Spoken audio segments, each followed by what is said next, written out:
اللہ کریم قرآن مجید کے 30ویں پارے کی سورہ قارعہ میں کیا ارشاد فرماتا ہے؟ One of the amazing surah of Quran and very deep message inside the surah. بسم اللہ الرحمن الرحیم. القارعۃ ما القارعہ وما ادراک ما القارعہ یوم یکون الناس کالفراش المبثوث وتکون الجبال کالعہن المنفوش فأما من ثقلت موازینہ فهو فی عیشۃ راضیہ وأما من خفت موازینہ فأمہ ہاویہ وما ادراک ما ہی نار حامیہ. میرا خیال ہے میں نے 1.5-2 منٹ میں یہ سورت تلاوت کر لی ہے. within 1 and 2 minutes تلاوت پوری ہو جاتی ہے، لیکن اگر اس کے انسائیڈ جائیں اور اس کا میسج سمجھ لیں تو سمجھ لیں زندگی گزارنے کا ایک سلیقہ، آخرت کی تیاری کرنے کا ایک انداز قرآن نے 11 آیتوں میں بیان کر دیا. اب میں اس کو تھوڑا سا ایکسپلین کر دیتا ہوں. القارعۃ ما القارعہ، دل دہلا دینے والی. کیا ہے وہ دل دہلا دینے والی؟ قارعہ کہتے ہیں دل دہلانے والی، اور علماء فرماتے ہیں قارعہ قیامت کے ناموں میں سے ایک نام ہے. مگر اگلی جو آیت ہے the third آیت of this surah وما ادراک ما القارعہ، تم نے کیا جانا قارعہ کیا ہے؟ ابھی بڑی عجیب بات ہے کہ ہم تو قرآن پڑھ رہے ہیں، ہم تو سیکھ رہے ہیں، ہمیں کیا پتا قارعہ کیا ہے. لیکن یہ قرآن کا ایک اسلوب ہے، actually is a beautiful style of Quran, کہ جب کسی بات کو انفسائز کرنا ہوتا ہے، کسی بات کی اہمیت اجاگر کرنی ہوتی ہے، قرآن پہلے سوال کرتا ہے اور پھر قرآن ہی جواب عطا فرماتا ہے. جیسے ایک اور جگہ آپ پڑھتے ہیں انا انزلناہ فی لیلۃ القدر وما ادراک ما لیلۃ القدر، تم نے کیا جانا لیلۃ القدر کیا ہے؟ مگر رائٹ آفٹر قرآن جواب دیتا ہے لیلۃ القدر خیر من الف شہر، لیلۃ القدر 1000 مہینوں سے بہتر ہے. تو یہاں بھی قرآن ہم سے پوچھ رہا ہے، اللہ کا کلام پوچھ رہا ہے کہ بتاؤ تم نے کیا جانا قارعہ کیا ہے. It means be aware, be careful, کوئی بڑی بات ہونے جا رہی ہے. جب بھی کوسچن کریٹ ہوا ہے، اور اب اگلی آیت میں اس سینیریو کو بیان کیا جا رہا ہے کہ قارعہ کیا ہوگی. یوم یکون الناس کالفراش المبثوث، فرمایا آدمی اس دن ایسے ہوں گے جیسے پھیلے ہوئے پتنگے. اب پتنگے کیا ہوتے ہیں؟ جب آپ نے دیکھا ہوگا بارش ہوتی ہے، پتنگ کا مچھر جیسا تھوڑا سا مچھر سے بڑا کیڑا ہوتا ہے، یا کہہ لیں پروانہ جس کو ہم کہتے ہیں، بارش ہو تو وہ لائٹ کے گرد گھومتا رہتا ہے، کوئی ادھر ٹکرا رہا ہوتا ہے، کوئی ادھر ٹکرا رہا ہوتا ہے، زمین پہ گرے ہوئے ہوتے ہیں. دیر از نو ڈائمینشنز. فرمایا انسان اس دن اتنا گھبرایا ہوا ہوگا، اتنے خوف کا عالم ہوگا کہ کوئی ادھر بھاگ رہا ہوگا، کوئی ادھر بھاگ رہا ہوگا. قیامت کا زلزلہ اور قیامت کی گونج ایسی ہوگی کہ کوئی اپنے ہوش و حواس میں نہ ہوگا. اور کیسا زلزلہ ہوگا، کیسی خوف کی کیفیت ہوگی؟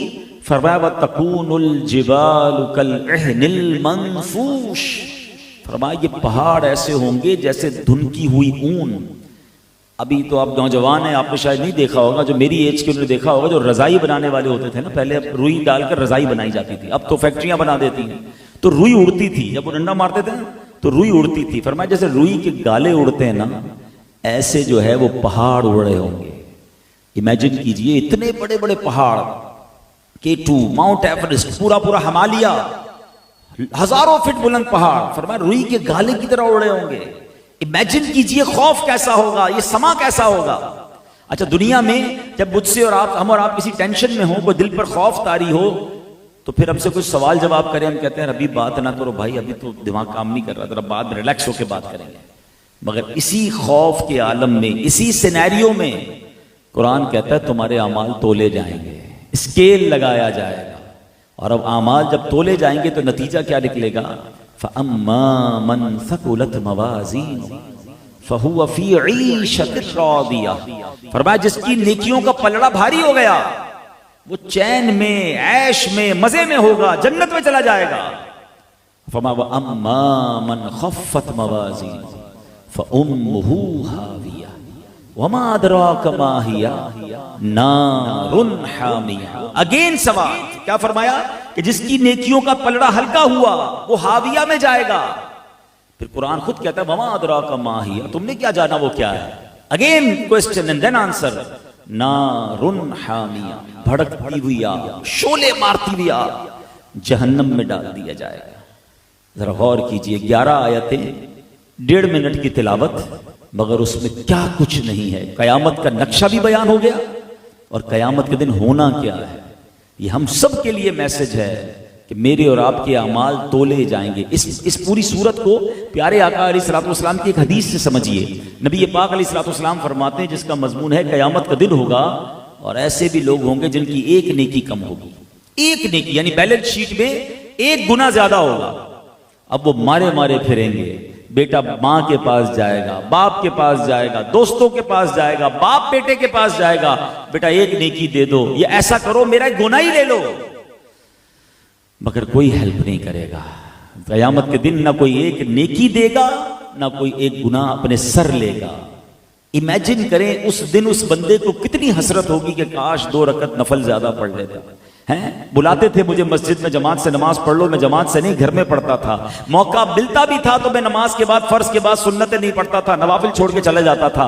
کاش 2 بار کلمہ زیادہ پڑھ لیتا، کاش ایک تسبیح درود پاک کی پڑھ لیتا، کاش وہ نیکی کر لیتا، یا اس کو یہ یاد آئے گا کہ کاش وہ والا گناہ نہ کرتا، کاش میں اپنے موبائل پر حرام نہ دیکھتا، کاش جھوٹ نہ بولتا، کاش گالی نہ نکالتا۔ یا تو گناہ کم ہو جاتے نا، دیکھیں بیلنس شیٹ تو ایسے ہی بنے گی کہ یا تو گناہ کم ہو جائیں تو نیکیاں زیادہ ہو جاتی ہیں، مگر اس دن نہ تو وہ گناہ ڈیلیٹ کر سکے گا، نہ گڈ ڈیڈز نیکیوں کو ایڈ کر سکے گا، اور ہوگا کیا کہ ایک نیکی بھی کسی کی کم ہوئی تو اسے جہنم میں جانا ہوگا۔ اب آپ غور کیجئے فکر کیا ہونی چاہیے۔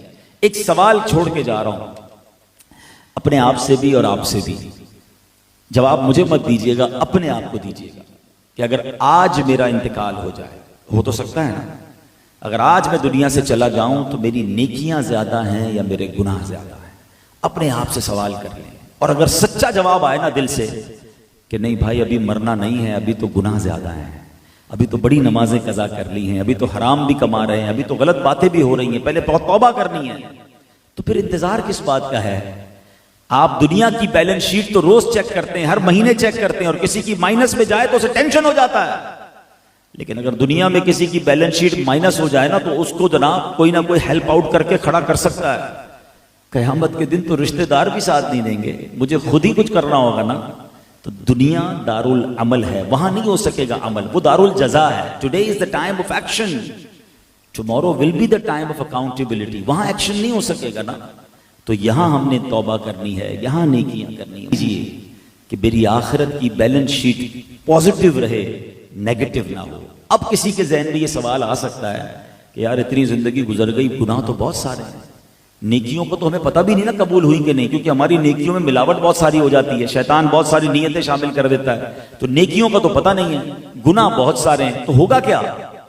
دیر از اے وے، یس دیر از اے وے، ایک طریقہ ہے، اور وہ کیا پیارا طریقہ ہے، اور وہ ہے سچی توبہ۔